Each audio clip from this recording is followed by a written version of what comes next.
ना भैया इसमें बंदे हो कपड़े कपड़ा तो अपने दो आप लोग ध्यान दो मेरी बात हो भैया बोलो तो जाति जनगणना क्यों जरूरी है आप लोग पूछा करो जाति जनगणना क्यों जरूरी है या फिर जाति जनगणना क्यों करानी चाहिए अपने देश के अंदर पूरे उत्तर प्रदेश के अंदर क्यों जरूरी है जाति जनगणना मालूम है जाति जनगणना इसलिए जरूरी है कि एससी समाज हमारा ओबीसी समाज एसटी समाज और जनरल समाज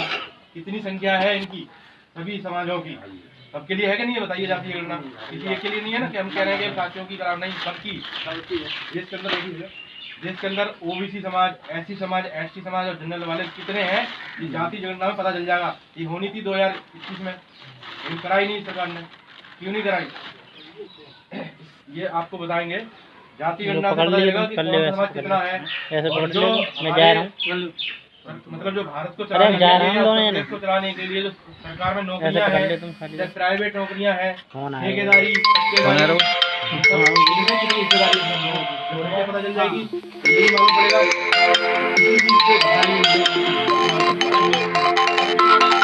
कुछ लोग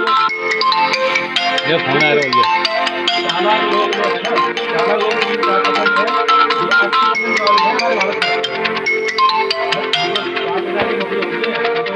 है द्वितीय प्रथम तो इन सभी जगह ये 4% 3% लोग ये काबिल है 80% तो ये नहीं चाहते हैं जो आज सरकार में बैठे हुए हैं लोगों को गुमराह करके तो ये नहीं चाहते हैं कि लोगों की आबादी पता चले और लोगों को ये पता चले कि इनकी कितनी हिस्सेदारी है सभी जगह चाहे वो नौकरी हो चाहे ठेकेदारी हो चाहे पट्टेदारी हो कहीं नहीं पता चलने देते इन्हें ये डर है इसीलिए नहीं करा रहे हैं लेकिन हम लोगों को तो मांग करनी है ना क्योंकि ये जो सरकार बनती है वोटों से बनती है आप लोगों ने वोट दिया तभी तो बन गई है केवल 3% तो नहीं बन पाएगी कोई भी सीट जीतने के लिए 30% वोट चाहिए होता है जब 30% वोट इन्हें अपने समाज से तो नहीं मिल गया वो केवल जो चालक लोग हैं नाम नहीं लेना चाहूंगा क्योंकि लोग बुराई मान जाते हैं लेकिन आप लोगों को समझना है ये उन चालक लोगों ने हम लोगों को गुमराह करके चाहे धर्म के नाम से करा हो चाहे भारत पाकिस्तान के नाम से करा हो चाहे गाय के नाम से करा हो उन लोगों ने गुमराह करके आज शासन कर रहे हैं हम पे और हमारे हक अधिकार हमें नहीं दे रहे हैं है ना आप लेने चले जाओ तो आपको कहेंगे आप जातवादी हो वोट ऐसे देते रहो ना फ्री में भाई जब देश चलाने के लिए हम लोग टैक्स देते हैं नहीं देते हैं मालूम है ये बात। अब देखो मैं आपको बता दूं टैक्स 2 प्रकार का होता है एक होता है डायरेक्ट टैक्स एक होता है इनडायरेक्ट टैक्स। ये रूपंदर लोधी आज पे है मंडल सचिव है अलीगढ़ मंडल के आइए बैठिए बैठो इधर बैठ जाओ यहाँ बैठ बाबूलाल कुशवाहा बैठिए जा रहे हैं तो जब हम लोग इनडायरेक्टली टैक्स देते हैं जनता जो होती है देश की वो इनडायरेक्टली टैक्स देती है और जो व्यापारी हैं जो जीएसटी लिए हुए हैं आज समय जो पूंजीपति हैं जो जीएसटी लिए हुए हैं वो टैक्स देते हैं डायरेक्ट लेकिन वो जीएसटी को रिटर्न करा लेते हैं वो जो टैक्स देते हैं ना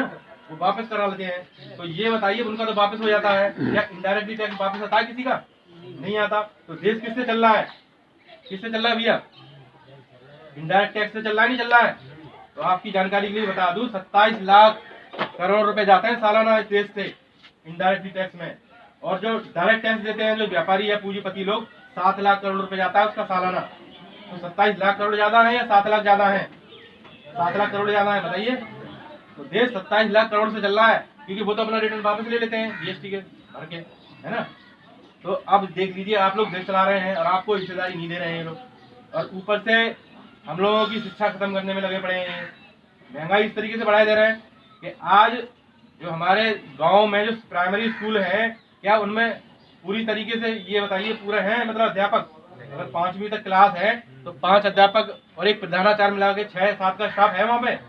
नहीं है ना। मुश्किल से 1-2 होंगे एक शिक्षा मित्र होगा या एक कोई सरकारी टीचर होगा बस 2-3 का स्टाफ है बस। तो कैसे पढ़ाई होगी इसमें।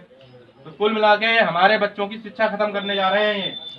और कई स्कूल तो मैंने देखा है कि मर्ज कर दिए इन्होंने सरकारी स्कूल मर्ज कर दिए इन्होंने जोड़ दिए जैसे कई 2-3 स्कूल है तो एक कर दिया वो।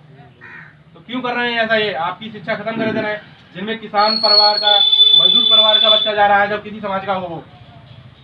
ठीक है। मैं ये नहीं कह रहा कि साथी कुशवाहा हो लोधी हो किसी समाज का हो एससी हो चाहे ओबीसी हो चाहे जनरल के हो जो गरीब तबके के या किसान परिवार के लोग हैं वो सरकारी स्कूलों में भेजते हैं अपने बच्चों को तो वो खत्म करे दे रहे हैं शिक्षा ऐसी तो खत्म कर दे रहे हैं। और नई शिक्षा नीति जो आ रही है बहुत खतरनाक आने वाली है। चलिए ये मैं आपको रफली बता दिया मैंने आइडिया, और आपको मैं ये वीडियो बंद करके थोड़ा दूसरी वीडियो बनाऊंगा। ये तो जाति जनगणना